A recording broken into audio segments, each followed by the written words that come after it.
Assalamualaikum warahmatullahi wabarakatuh. Bismillahirrahmanirrahim. Alhamdulillahirabbil alamin. Wassalatu wassalamu ala Rasulillah an-nabiyil amin, amina wa habibina wa syafi'ina Muhammadin ibn Abdullah wa ala alihi wa ashabihi wa man walahu. Topik kita pada hari ini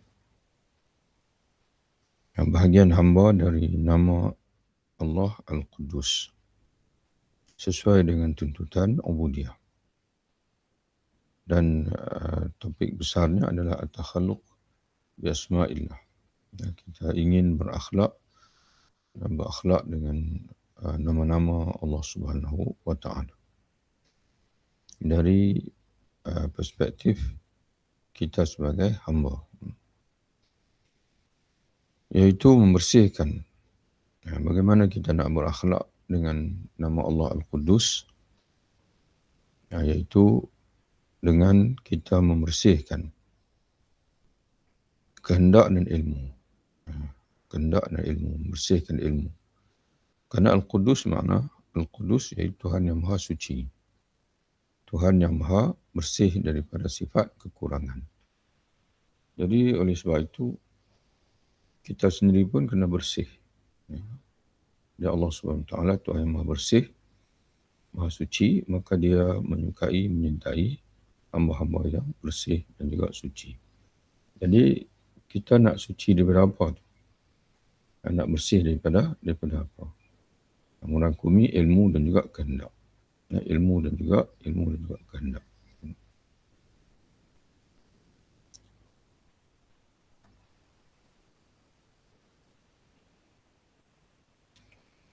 Yang ini membersihkan ilmunya dari kajian seputar perkara azali.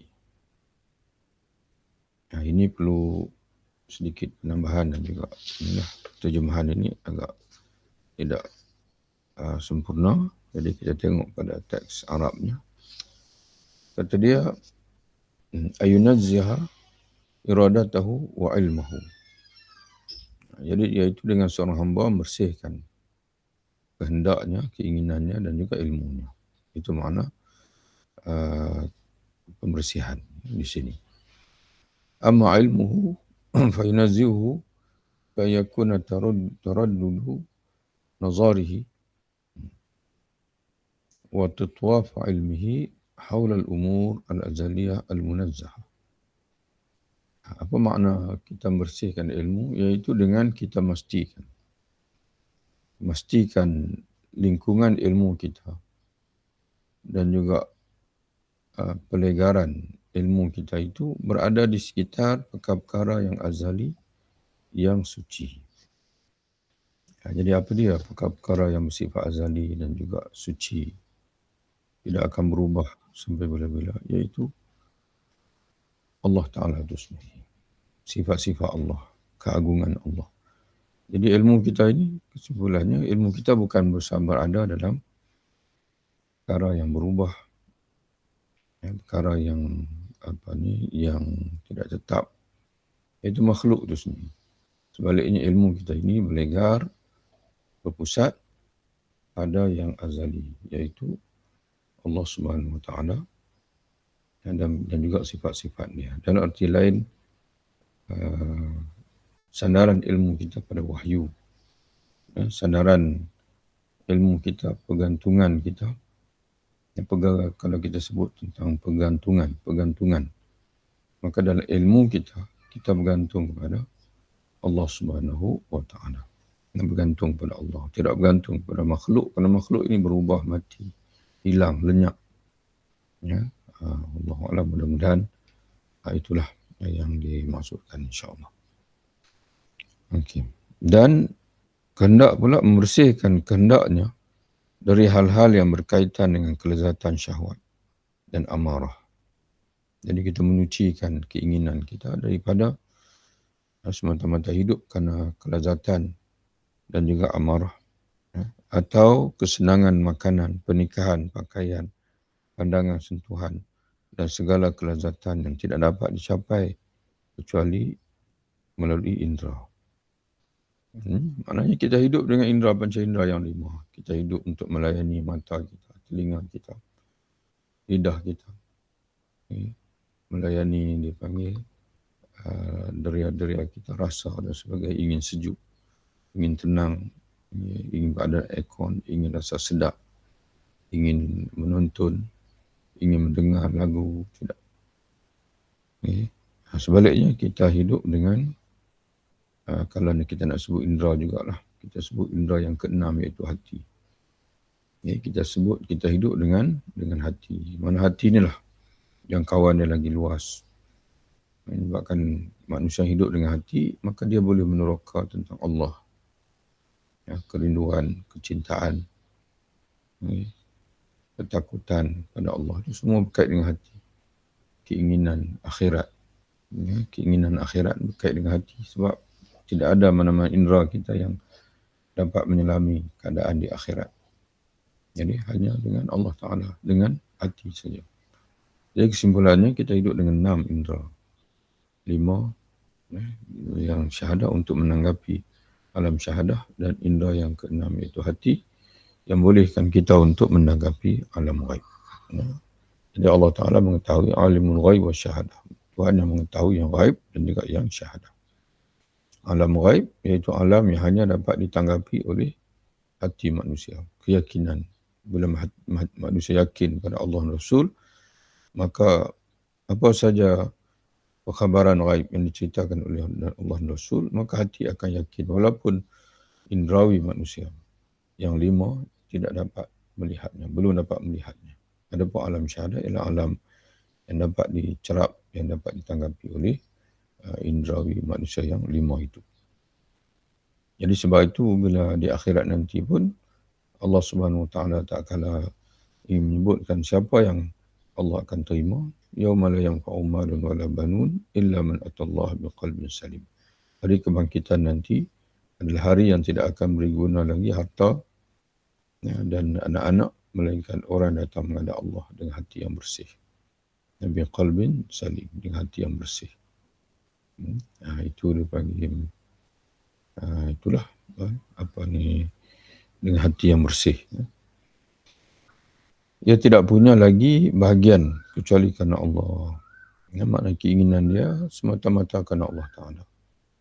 Tidak ada celah-celah keinginan dunia dan sebagainya. Dia hidup kerana Allah. Tidak punya lagi kerinduan kecuali untuk bertemu dengan Allah. Dan tidak punya, makna bersih. Itu dipanggil Al-Quddus. Allah Ta'ala yang Tuhan yang Maha Bersih. Jadi kita pun nak bersih. Bersih ilmu dan bersih iradah kita. Seboleh-bolehnya adalah hati kita ini hanya ada Allah Ta'ala saja. Dan tidak punya rasa senang kecuali dengan berada di dekat dengan Allah. Berzikir kepada Allah. Ala bidzikrillahi tatma'innul qulub. Ketahuilah bahawasanya dengan mengingati Allah itu, hati akan tetap teguh, tenang, tenteram. Saya berkata, jadi disiplin pengarang kitab kita ini, Al-Alam Asy-Syakhsiyah Hawa, bila dia buka kurungan, kemudian dia tutup kurungan, maka yang dalam kurungan itu adalah dia, daripada dia. Yang lain daripada Imam Al-Ghazali. Saya berkata, saya ni, Syakhsiyah Hawa rahimahullah, di antara bahagian hamba dari nama Allah Al-Quddus ialah mengerahkan segenap upaya untuk melaksanakan apa yang telah diwajibkan Allah, kecuali kesucian berupa kesucian dan kebersihan batin dan lahir. Maknanya Tuhan yang Maha Suci, Allah Tuhan yang Maha Suci,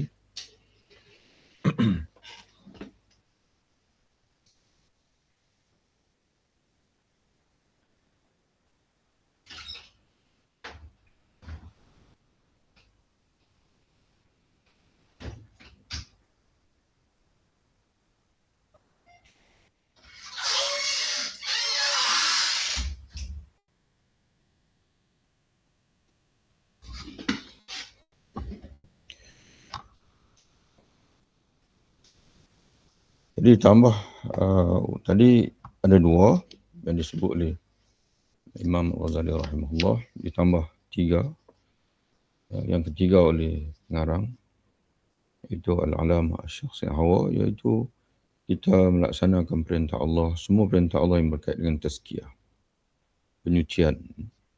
Di antara bahagian hamba dari nama Allah Al-Quddus ialah mengerahkan, mana hamba hendaklah mengerahkan, menumpukan segenap usaha untuk melaksanakan apa yang telah diwajibkan oleh Allah berupa kesucian dan kebersihan batin dan lahir.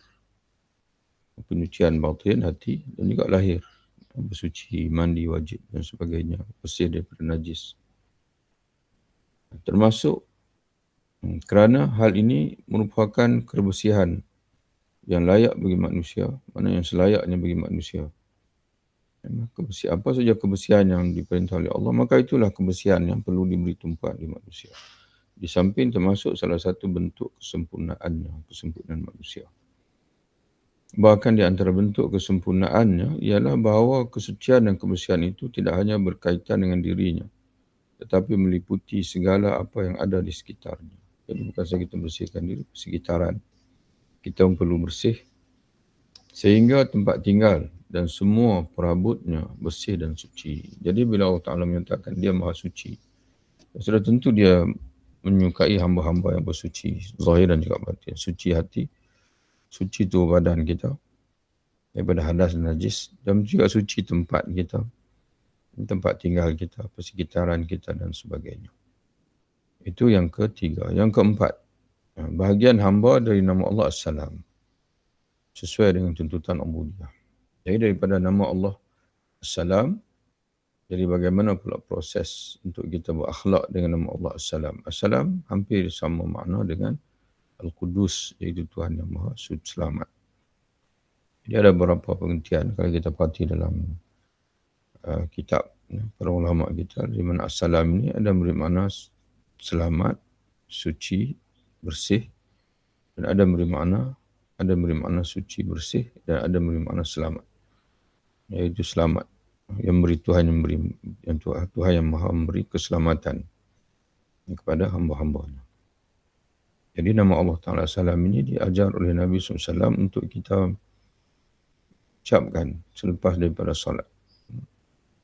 Di mana adalah hadis menceritakan adalah Nabi SAW apabila baginda selesai daripada mengerjakan salat fardu, maka baginda akan beristighfar 3 kali dan mengikut rawi istighfar yang pendek, astagfirullah, astagfirullah, astagfirullah, diikuti dengan Nabi sallallahu alaihi wasallam baca Allahumma antas salam wa minkas salam tabarakta ya dzal jalali wal ikram. Allahumma antas salam, Allahumma antas salam wa minkas salam. Ya Allah, engkaulah Tuhan yang Maha Selamat.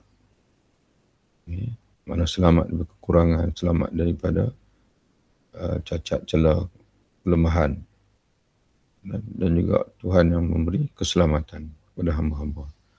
Wa minkas salam, dari engkaulah keselamatan. Ya, tabarakta ya dzal jalali wal ikram, maha berkat engkau wahai Tuhan yang memiliki keagungan dan juga kemuliaan ataupun kepemurahan. Apabila hatinya selamat dari dusta. Jadi apabila hati seorang hamba itu selamat dari dusta, dengki, iri, keinginan yang jelek, dan anggotanya selamat dari berbagai larangan, dan sifat-sifatnya selamat dari keterbalikan dan keterpurukan, maka dia adalah orang yang akan datang menemui Allah dengan hati yang selamat. Itulah orang yang selamat di antara para hamba. Jadi kita ingin meniru nama Allah As-Salam, selamat. Jadi apa yang perlu kita selamatkan? Iaitu kita selamatkan hati. Yang pertama, selamatkan hati daripada apa? Dusta, dengki, iri, dan juga segala keinginan yang jelek.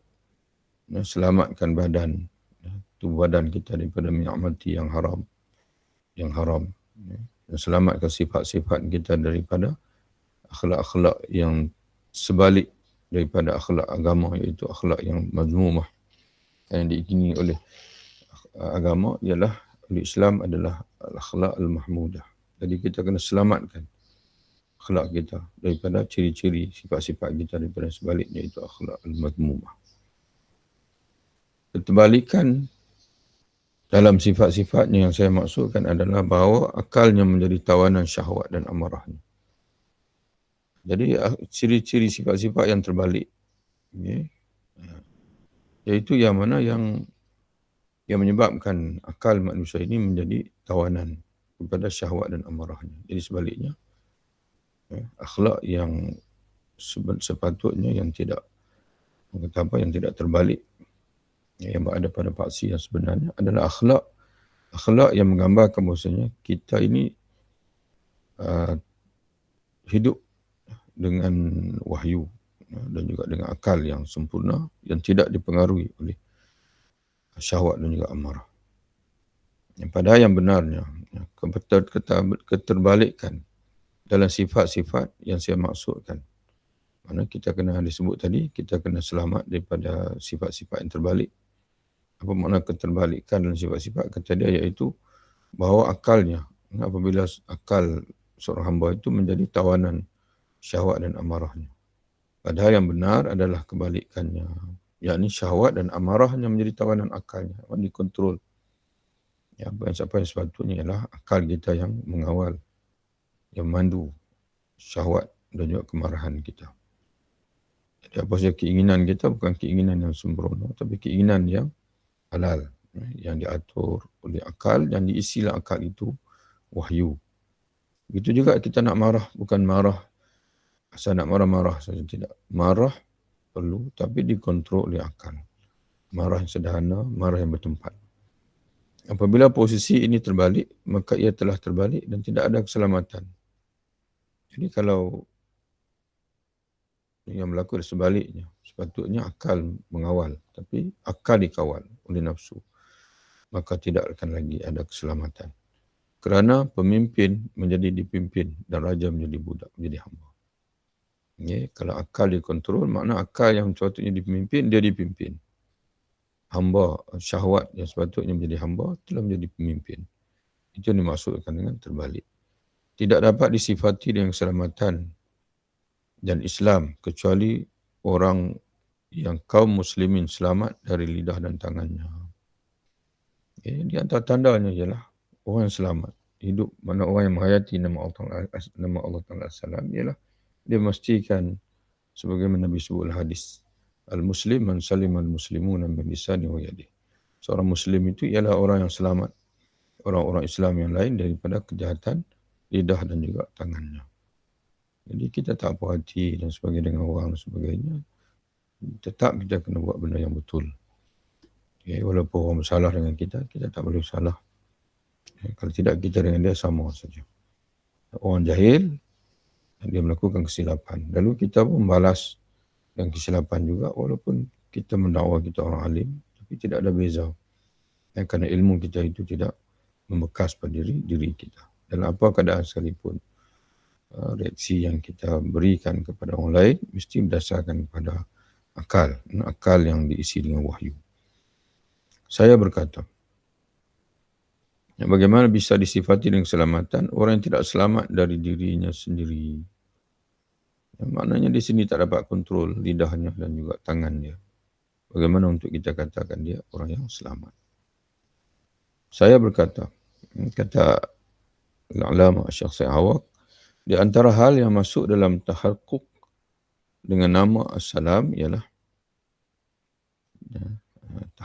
takhalluk dengan nama As-Salam ialah hendaknya manusia menyajikan keselamatan kepada keluarga.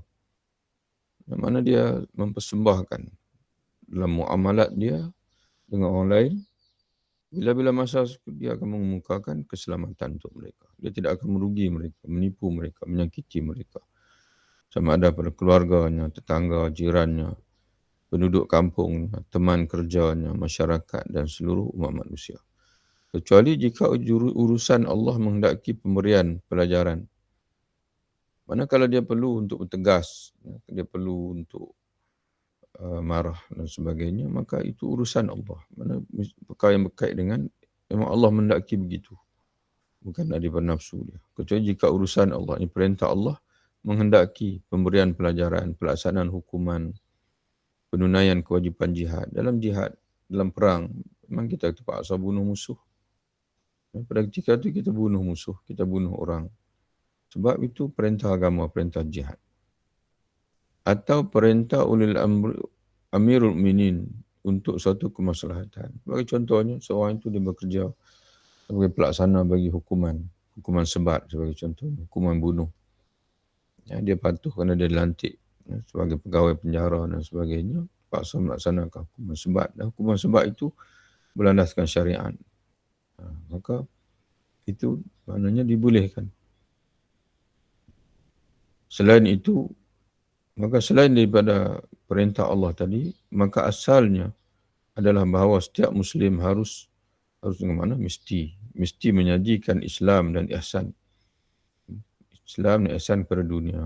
Islam dan ihsan adalah kedamaian dalam kedamaian. Ini kedamaian dalam kedamaian. Nurun ala nur, cahaya di atas cahaya. Jadi asal kita muamalah kita dengan orang ialah selamat. Okay? Jadi kita memastikan orang selamat. Perdamaian, bukan dipanggil, bukan pemusuhan dan sebagainya. Jadi kita kena ingatlah.